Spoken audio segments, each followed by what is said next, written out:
Hey, this is Charlie Wilkins, the Amp Dude, and got a special guest with me today, rising star Zach Person. Zach, how you doing today, man? Great, man. Thanks for doing this. Yeah. Thanks for meeting up with me. So, Zach, I met you out at the NAMM show about 3 weeks ago in Anaheim, and you were doing a demo at the Marshall booth. And then I saw you later on that night play at a club called Chain Reaction, and I was really impressed with what I heard. Love the sound, love your energy on stage and everything. So how did all this stuff get started? I mean, where did you start? How did you get into the music business, and how did you start playing guitar? Yeah. So my first of all, my mom was an amazing singer, and growing up there was always music in the house. So I was exposed to like a lot of different styles growing up, and we were always singing. When I turned 10 years old, or maybe 9, I was got really into skateboarding and like going to the skate parks. There was always bands that were showing up on the weekends, and punk bands, and playing loud electric guitars. And so I started to take an interest in that just from it being present at the skate parks. And when I was about 10 years old, got my first electric guitar, and that kind of was kind of hooked ever since. Awesome. So who were some of your earlier influences? Early on, I think I remember having the first iPod Shuffle. I don't know if you remember that, like white stick that was a USB drive. Yeah. I had that, and I don't know where I found. Maybe I just found some random CDs like laying around, and like I had a Three Doors Down CD, and I think a Black Sabbath CD, and just a few different random bands. And I remember I had that first guitar from.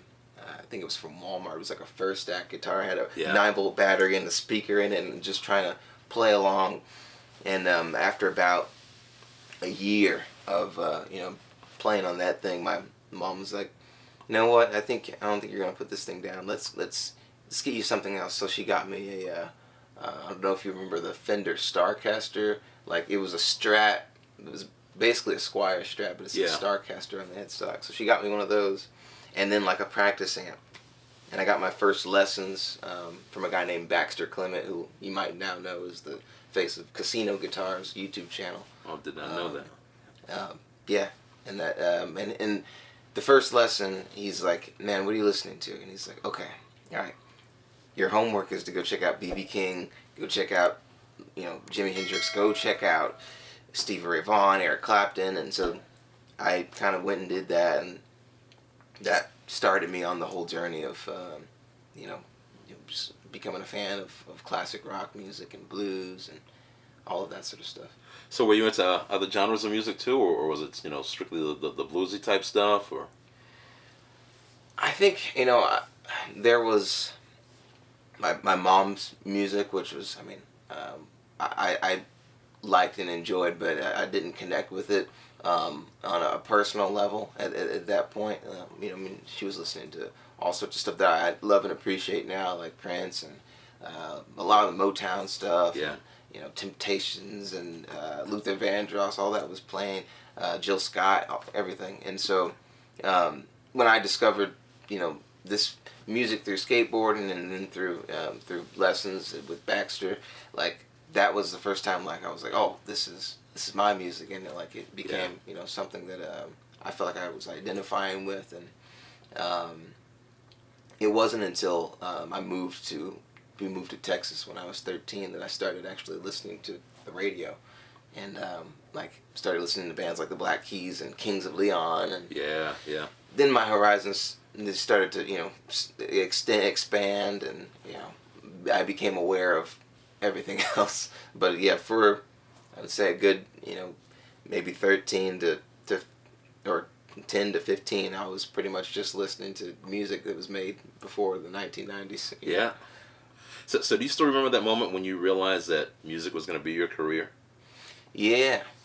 Maybe talk about that a little bit. Absolutely, yeah. So when I was about 13, we moved to Houston, from North Carolina to Houston, Texas. Yeah. And I started, I remember my first year there, I was kind of, I was quietly playing at home and you didn't really, I don't know. I was kind of invisible at school, and then there was a career day that happened, and there's all these booths in the gym, and I'm walking around looking at these different opportunities, and then there's one booth that's a music studio, and it's like you could run a music studio for a living, and they have guitars and stuff set up. So I go over there and I play, pick up a guitar. I think I played "Use Somebody" by Kings of Leon, and when I turned around after playing the song, I realized there were all these students behind me, and that was kind of like, whoa, I played and people responded. That was cool, and that was like the first little moment. So that led me to joining a middle school band, and that band kind of dissolved when I first started high school. And as you get into high school, you get your first jobs, and my first job was at Ace Hardware. Yeah. That's what I was doing, is cutting glass and cutting keys and stuff every day. And I remember thinking, like, I kind of still want to do the music thing, even though I don't have this band anymore. Like, maybe I'll go do solo acoustic shows. And I got I think my first solo acoustic show, I played for like 4 hours and made like $250 and like some tips. And I'm like, wow. Wow, that's great, huh? Yeah, I'm like, I'm just going to do this. And so I remember going back to Ace Hardware and saying, hey, I think I'm going to leave. And then they're like, no, just please, like, work, you're a great worker, just come in 2 days a week. I'm like, I can't, like, just 1 day a week. I'm like, that doesn't even make sense. I'm just like, I'm doing music from now on. Wow. So, yeah. I can't believe you played for 4 hours on your first solo acoustic gig. Man, that's Either. crazy. Yeah. I remember doing my first one, and I was terrified. And I remember I messed up in the middle of the set, and I was like a deer in the headlights, didn't know what to do. And somebody said, "Just keep playing." So I kept playing and got through the set, but man, it was rough. So I commend you for that. Oh, thanks. Yeah. So how would you describe your sound to somebody that's never heard you before? I'd say it probably falls under the general umbrella of indie rock, but mostly I'm just trying to do like my own modern take on all the stuff from the 50s and 60s, all the way through to the grunge period. I'm inspired by all that stuff, and I'm just trying to make it somewhat accessible for modern listeners and young listeners. Yeah, absolutely. Yeah, you hear, you want it to come on and stand up next to a Rihanna or a Jack Harlow or whatever track you want it to. That's kind of like my goal. Right, absolutely. When I heard you out in Anaheim, my first thought was like, man, he sounds a lot like, Gary Clark Jr., or it's kind of, in that same kind of lane. Yeah. But then I went back and I listened to like your first record, and I was like, man, it kind of sounds like that, but it's also different. So, how do you think that your sound and your writing and your music has evolved, since you started making music? Yeah, I think sound wise, and maybe song wise too, like there's always a pure vision that's in your head, and early on, like I had these ideas, and translating them, and getting them to like coming out of the speakers. I think I've gotten like a lot better at doing that. Like, it's tricky. If I want a certain sound, or maybe even like if I want a certain sound, I kind of know what I'm actually looking for. I know how to like audibly say, this is what I want, to somebody I'm working with, or if I'm doing it myself, which I do a lot of stuff here now. Like I know kind of how to quickly get to those sounds. And then songwriting wise, like I think just from repetition and trial and error, I've become a lot more efficient at getting those ideas out. I know that with a lot of artists, early on they're, emulating their heroes, and that's how people learn how to play and, learn how to write and stuff. Do you think that early on you were emulating your heroes, and then your sound sort of changed or evolved into who you are today, into Zach Person, 2025? Sort of. I feel like it might be the the opposite, because when I obviously when you first start off, yes, you're very much mimicking your heroes and the people that are influencing you. But like when I first started songwriting, I'd been around a lot of different music industry people, and I feel like there's two sides to music. There's like the real, like, genuine, authentic music sort of industry, and then there's like the more like entertainment Hollywood sector of that industry. Absolutely. Yeah. And I met a lot of those people, and they were telling me, you know, songs have to be this long. You know, cut the guitar solos. Yeah. You know, just less guitar. Most is what I was hearing a lot of, and so I was like, I had all these rules when I first started trying to make make music, and I ended up just creating music that honestly like didn't enjoy. It wasn't moving me, and so when I was playing out live, I would tend to just like want to play covers of Led Zeppelin and Hendrix and all these like sort of covers, because like that was what I was enjoying. Yeah. And I kind of struggled to get through the original stuff that I was writing, and then I saw Greta Van Fleet at ACL, and how people were responding, and I'm like, what? That's my thing. That's what I do. Like, I've been put down in the back burner. Like I can like, and so at that moment it was like, you know what? I'm gonna go back and start writing music like, I want to play every night. Okay, if we play a whole lot of love, how can I replace that? That gives me a song that gives me the same feeling and experience of playing that, and like just kind of, finding. A lot of songs will come through from that, from like wanting to find a certain moment, like in a set, that I want to have that I don't have yet. Yeah. It's cool how you listen to somebody else and then you kind of get that validation. The same thing happened to me when I first heard Gary Clark Jr., a close friend of mine, looked at me and she's like, wow, this is great. And she said, something, the stuff that you're doing sounds a lot like that. And that's when I was like, bam, it's okay for me to play like that. Because at first I was afraid to put it out there because I was like, it's kind of different. It's kind of bluesy, but it's kind of heavy. It's kind of R&B-ish. What lane does it fit into? What genre is it really? And after I heard that, I was like, okay, it's okay to do it. So yeah, I totally get you there. Oh yeah, absolutely.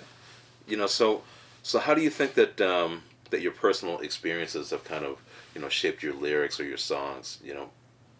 Or what do you write about, or what do you like to write about? Yeah, I think that kind of going back to what we were talking about earlier, like when you're first starting off, or I hear this a lot, and like when I was younger, and that now I see it like when you're, when you haven't had that many life experiences, your perspective is limited. I think maybe that's what's changed, is that like I have a broader perspective of things, and so I know, even if it's a feeling that I've had and been trying to express since I was like a little kid, like like now I know actually what how to articulate those feelings. Right. But like, how to get it out. Every life experience affects what comes out, even if I don't realize it then. Like maybe I'll look back a year later and be like, oh, that's, that song, that was a warning to somebody, that I was expressing, but like now I'm like, oh, that connected with that exact, situation, Yeah. So yeah, it's funny how that happens, and the cooler thing is like when you think you're writing about something, and then somebody listens to the song, and then they tell you what they, it meant to them, and you're like, oh wait, actually, no. I think you're right. I think that is what the song's about. I've been thinking it was this, but I think you uncovered something that I didn't even realize was there. It's funny how people interpret your music. A lot of times it's a lot different than what you envisioned or what you intended it to be. But if they're getting something out of it, then cool. I guess it doesn't really matter. Right. So that's pretty wild. Yeah. So as an independent artist, it seems like you're getting a lot of publicity and some high profile gigs. Do you have a team of people that you work with, or how does that work? Man, I feel like it's been a wild ride, man. I've been fortunate that a lot of people have responded really favorably to what I've been putting out musically, and I think it's a combination. In the last year, got with new management, and the one of the goals you hope is when you're signing on with bringing on a new manager is that they can help unlock or certain opportunities or connect you, with the people they're Sure. connected with. So some Yeah. of it's been that, but I mean, a lot of it has just been like, like you said at NAMM, I was running around like crazy, and it's kind of like that's, I feel like what you have to do, and if you're an independent artist, like, you have to, there's you have to train yourself to like have the skill of like just seeing the opportunities where they are, and like, Yes.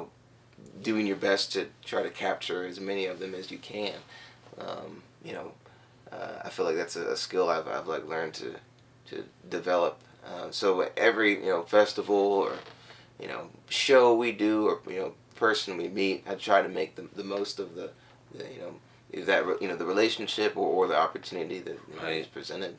Um, and I think you just have to be that way these days. Yeah, absolutely. I mean, you got to hustle. You got to get out there and take advantage of every opportunity, like you said. Yeah. Absolutely. And we were talking about Marshall earlier today. How did you get hooked up with Marshall? You were demoing one of their new amps at the Marshall booth at NAMM. Then I saw you at the Marshall event later on that night at Chain Reaction in Anaheim. So Yeah. how did that whole thing come about? Yeah, I mean, the Marshall relationship is a pretty recent development. I, have for a long time played Super Reverbs, and I played Orange Amps for a while.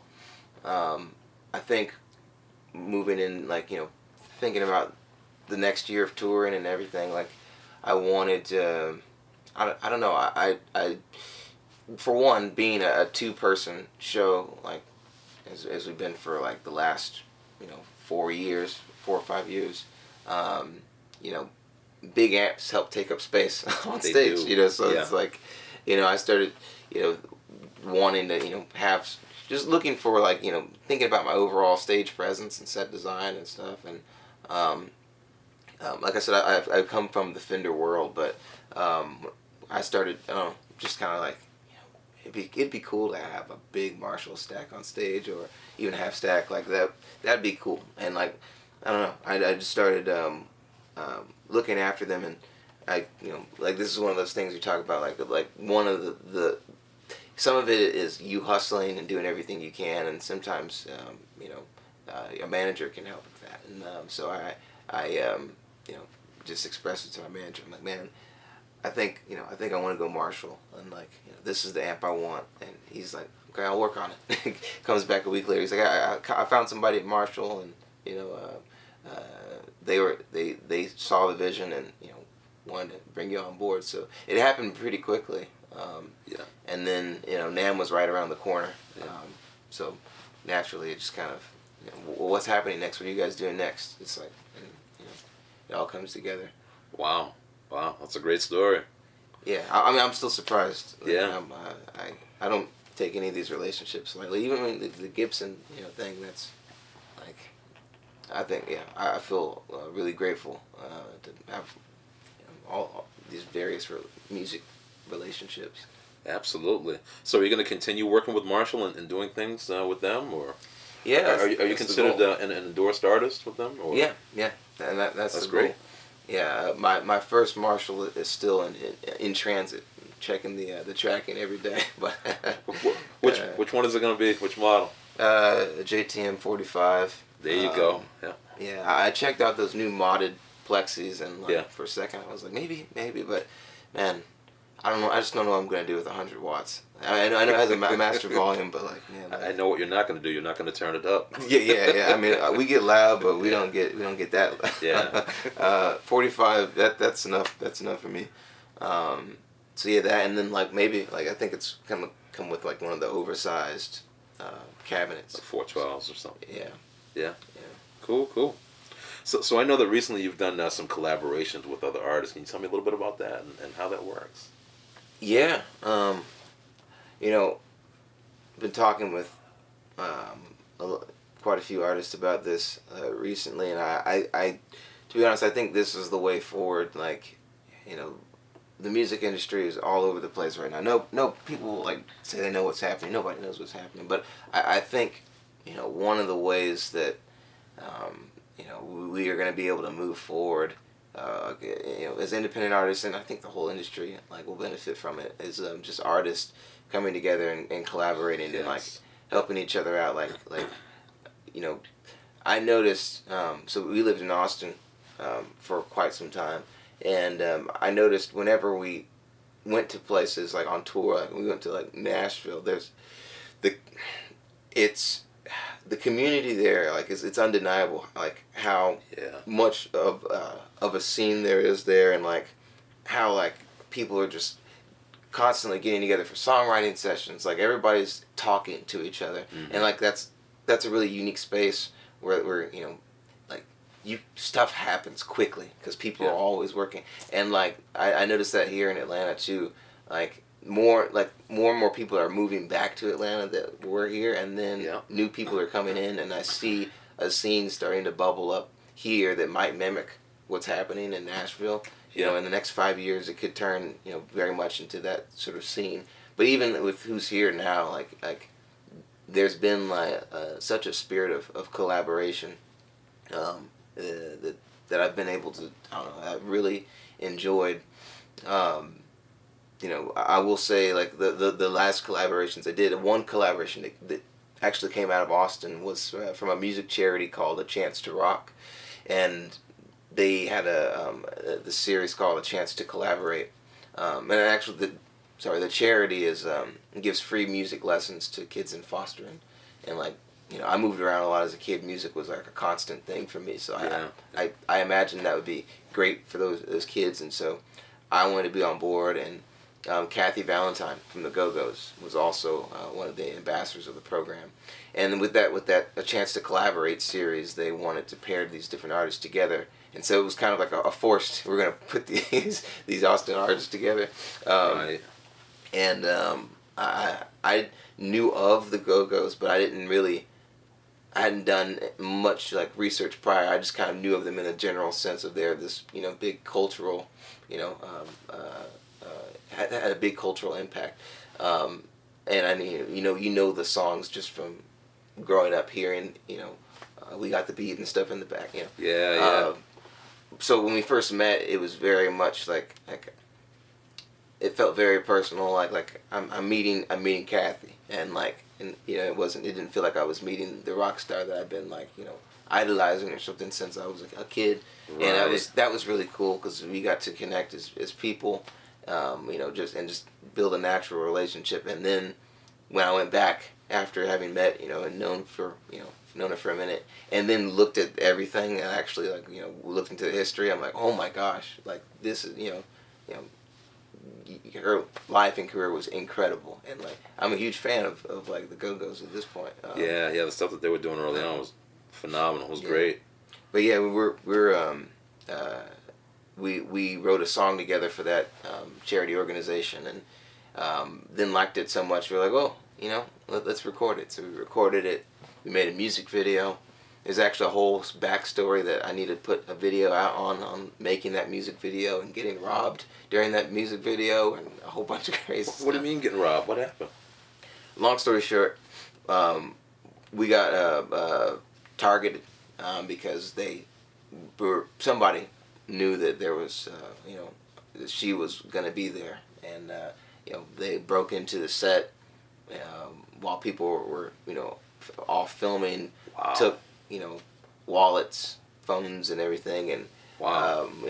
in the middle of our set, our shoot day, and fortunately we were able to track them down with Find My iPhone, and trying to get police involved, but like it wasn't, I guess, high enough priority for them. And me and Jake were able to find them in a Best Buy, and we actually were able to catch the guys, and we tackled them. It's a whole story. Like That's unbelievable. got the phone Damn. back. He had like the guys that stole it were charged. Like they had 9 priors for identity theft. So it's a whole story. I put it on Instagram 2 years ago, and people freaked out. But yeah. Wow. So anyway, I'll have to look at that. yeah, that was a whole thing. And then, working on this last album with Tyler Bryant, that was really cool. I've been a fan of his for a while, and since I was a teenager. Yeah. And we knew of each other, but we finally got connected, I think, in 2022.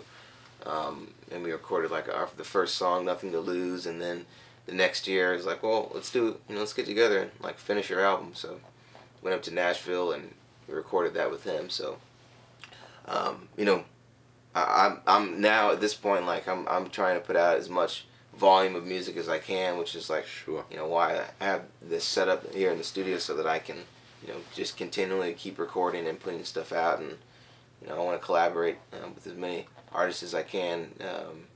You know, here in Atlanta, me and Rhett Scholl have been working on music together that'll come out. We're gonna be playing some shows together. What is it, like Nashville? We're gonna be playing at the East Side Bowl on March 20th, and then March 23rd we're gonna be playing at Vinyl here in Atlanta. A dual show, co-headline show. That's great. I'll have to check that out for sure. Yeah. Yeah, can't wait to see it. So, you know, as an independent artist, you know, what are some of the challenges that you face? You know, you obviously don't have the, you know, the backing of a major label. You know, there's a lot of money that goes into, you know, touring, recording, and all that stuff.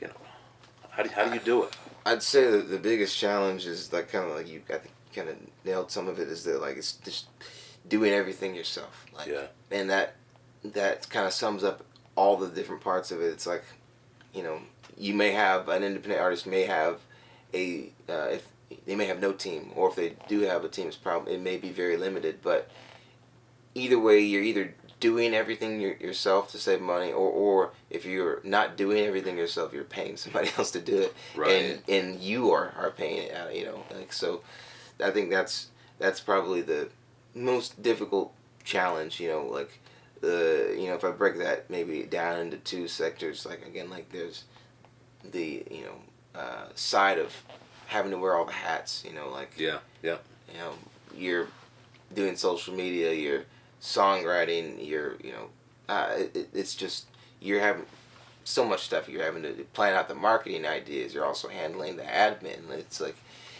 there's a lot that, you know, you have to do these days, and like, you know, you have to learn. You don't have to, but like you can save yourself a lot financially if you learn different skills. If you learn graphic design, like video shooting, editing, like editing photos, photography. You know, if you're doing a YouTube channel, you have to learn how to, you know, put together stories and then present those stories. And like I said, edit them, and recording cost. Gosh, like, you know, I mean, that's if you can learn to record yourself and you have a space, even, you know. I wanted to record live drums, but even if you're just recording, program drums, like if you can learn to do that, I mean, you're saving yourself a lot. You know, I mean, I've been quoted, you know, $20K. You got that? Like, let's get together and do an album. So, oh man, I would love to, but you know, right, yeah. So you're doing a lot of it yourself. I got it. So let's talk about gear for a minute. So what's your go-to guitar and amp combination? Yeah, well, for the last year or so, I've been, you know, mainly pumping through Super Reverb. That's just a reissue Super.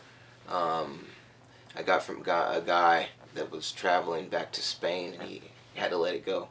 And funny enough, he'd come to a show about a month before in Dallas, when I opened for Larkin Poe. So when we showed up, it was like, oh, he's like, I'm glad I know who this is going to, and he follows the amp, where it goes and stuff on social media.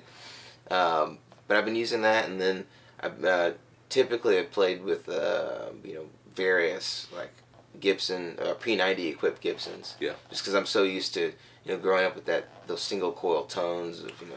Yeah. All my favorite guitar players, for the most part, are like Strat players. Like, right.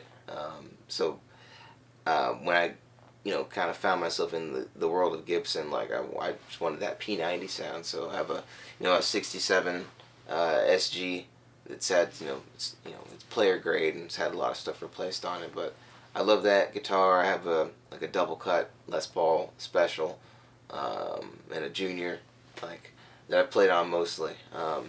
But moving into this next season, like we talked about, I'll be using a JTM 45 probably in unison with the Super, or Yeah. and then, or in conjunction with the Super, and then that 63 reissue from SG. Gosh, yeah, these names they get super long. It's a custom Right. shop, 1963 reissue, Les Paul SG custom in white with 3 humbuckers.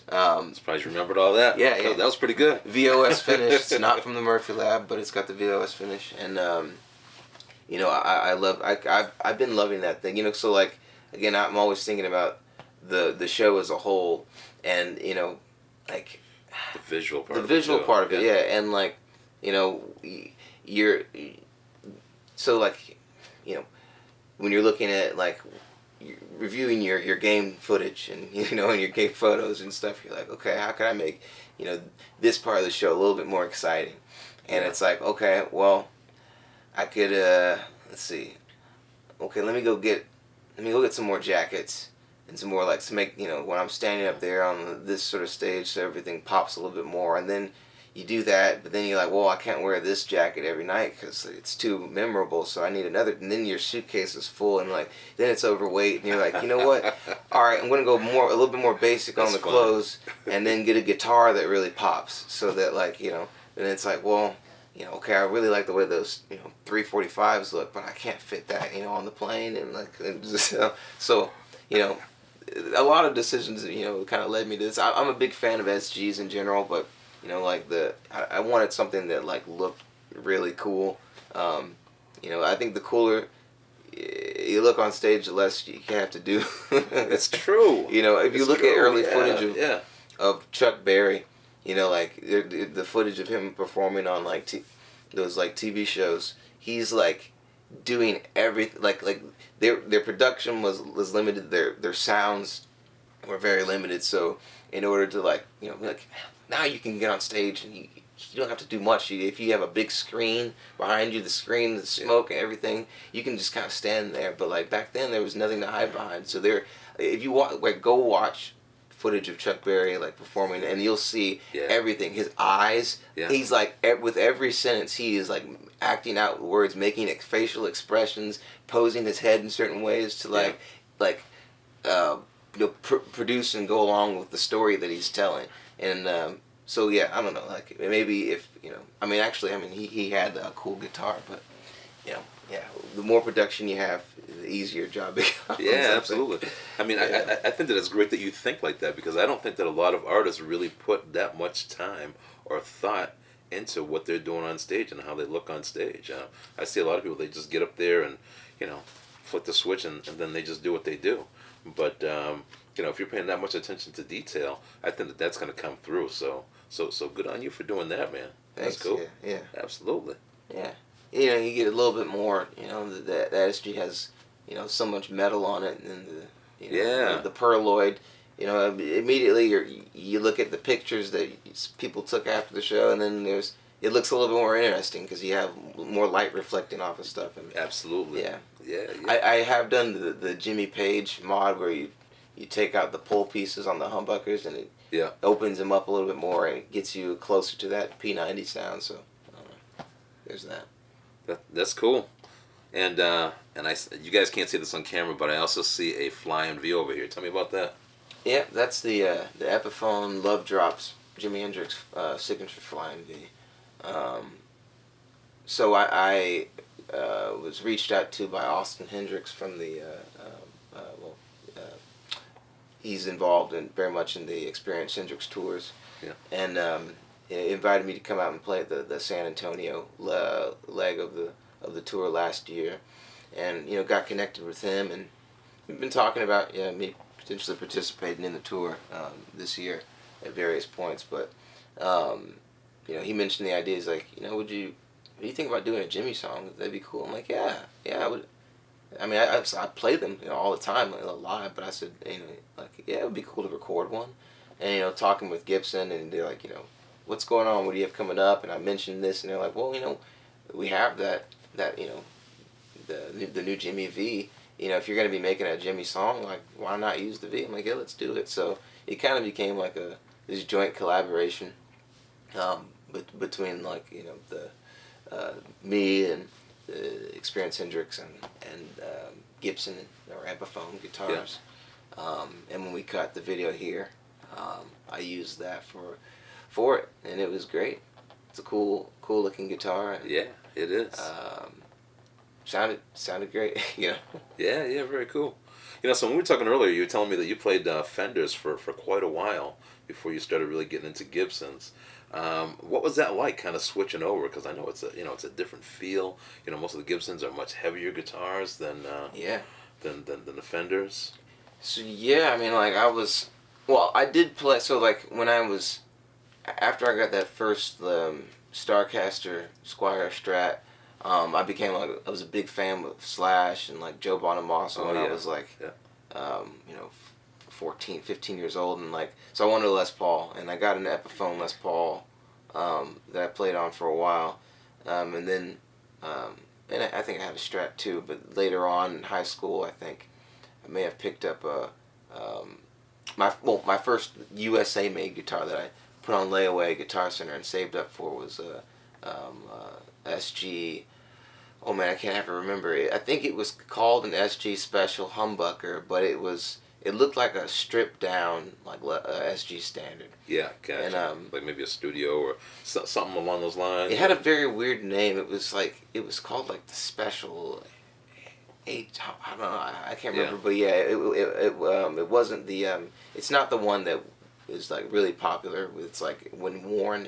But anyway, I had that. Right. So I had experience with Gibson, but for the most part, like I said, my heroes were playing Strats, and I did the Strat thing for a while, and then I always liked the little bit more like output and aggressive tones. So I was putting like the little tiny humbuckers in the bridge, and then I started messing around with Telecasters, and then like I kind of landed there. I was like really happy. I had a Telecaster that I loved, and I still love Telecasters.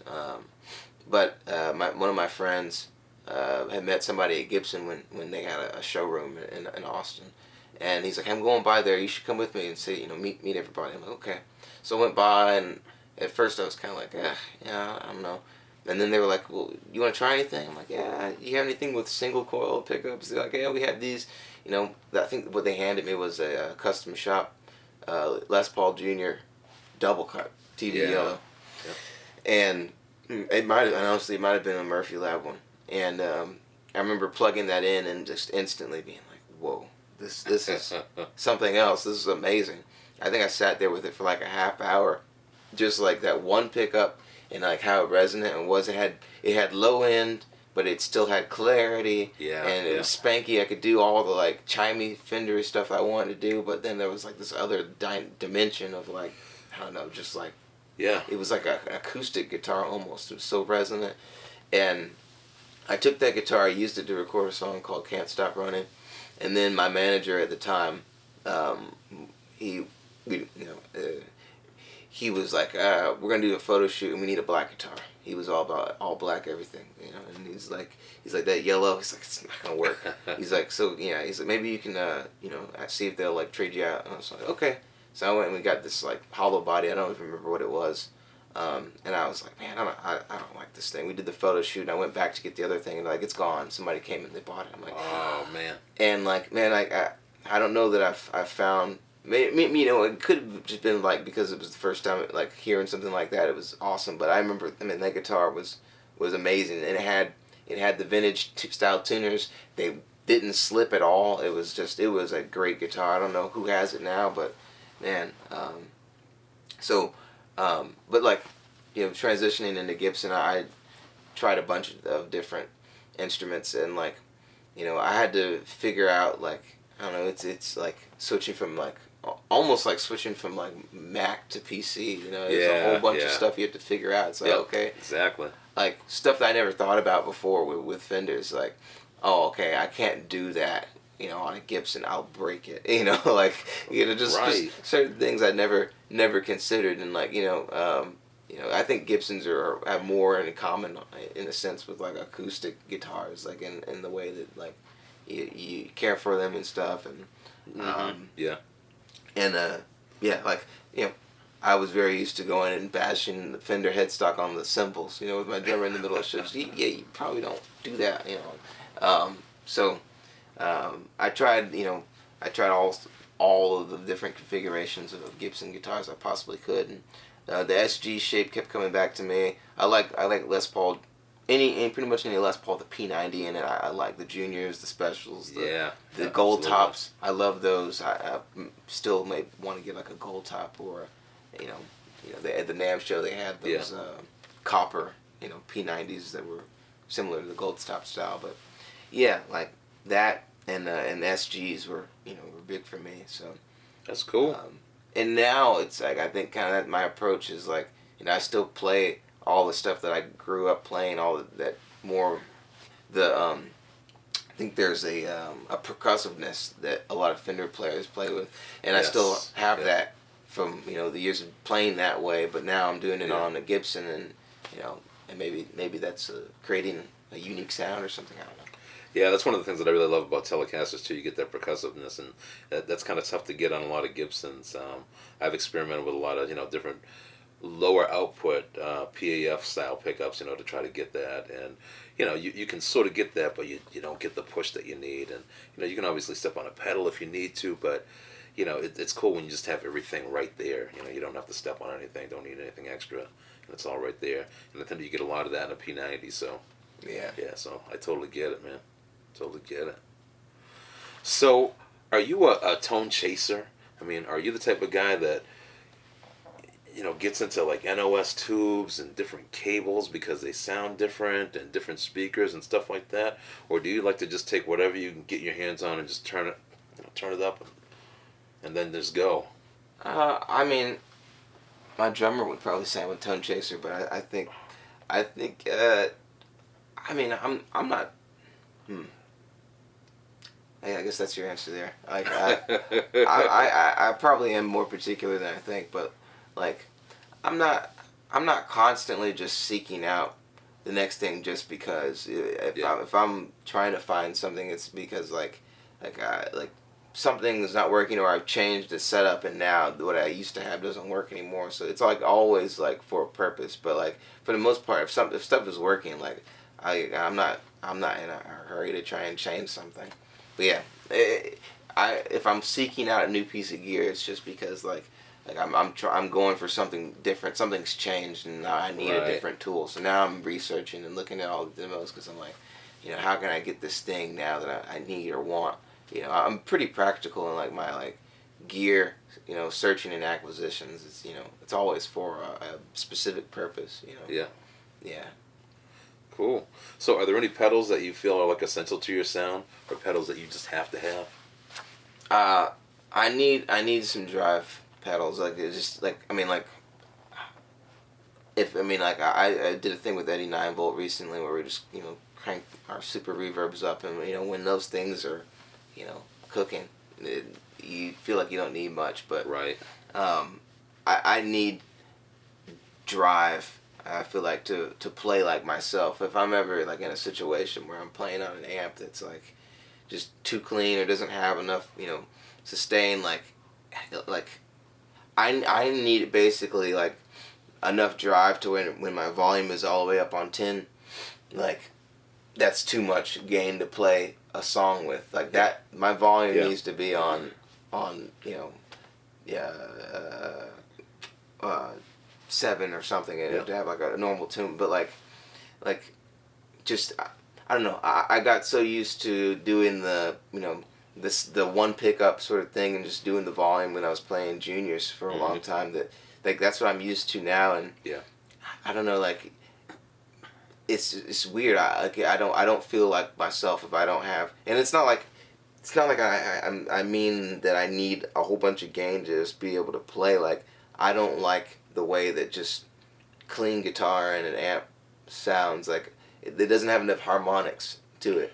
Like same thing when you like turn down a fuzz face and then you roll down and it's clean, but everything is like harmonically rich and it's just like like alive. And like that's when like I feel like I can play like myself because I'm like pretty dynamic. I'm always riding the volume. And, it's like I may might want something crystal clean and thin and sounding, and then like in like the next breath I'm like rolled up, and now I'm doing something with the tone that's like, Yeah. it's like it's constantly breathing and like, yeah.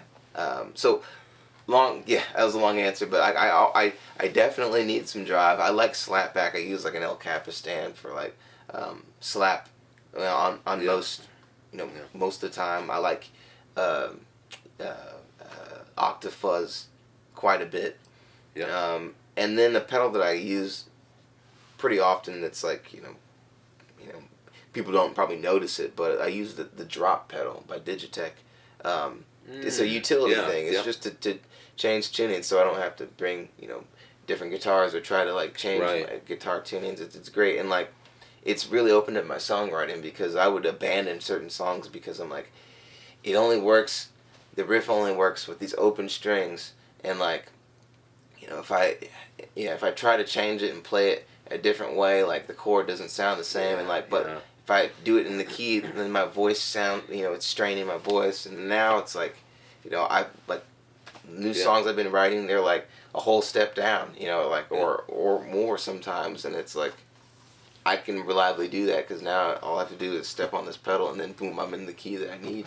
So it's easier to do that, and instead of just having another guitar in a different tuning, and different string tensions and everything. And I mean, if you're flying to somewhere and you have one or two guitars with you, you can't, either you're having to try and rent other guitars or pay extra to bring all these extra guitars for the different tunings, or you're standing there saying, hold on 1 second, and you're trying to tune, and then if it's cold outside, you mess with the tuning, and now it's the whole guitar, it doesn't know what to do, so you haven't, it's a mess. It gets out of whack when you start messing with the tuning. So it sounds like you like to have your tone kind of gained up, and then you roll back the volume for your rhythm. That's pretty much. I used to get it all from the volume knob, but then I just noticed, because I'm also singing too, like I don't always have a chance to look down and see kind of exactly where I'm at on the volume knob. So now I still have a boost pedal to get me like to the absolute peak of like my like guitar solos, but for the most part, like the main, it's pretty gainy, with the main drive that I have on, but and I could do a lot of my solos on that, but I have an extra level if I want to go to have just a little bit more sustain, for notes, right, just so that like, basically that first drive stage is if I do have the volume completely open, it's good for like if I'm going to a chorus, I roll it up until it stops, and then I know, I'm where I need to be for a chorus, basically.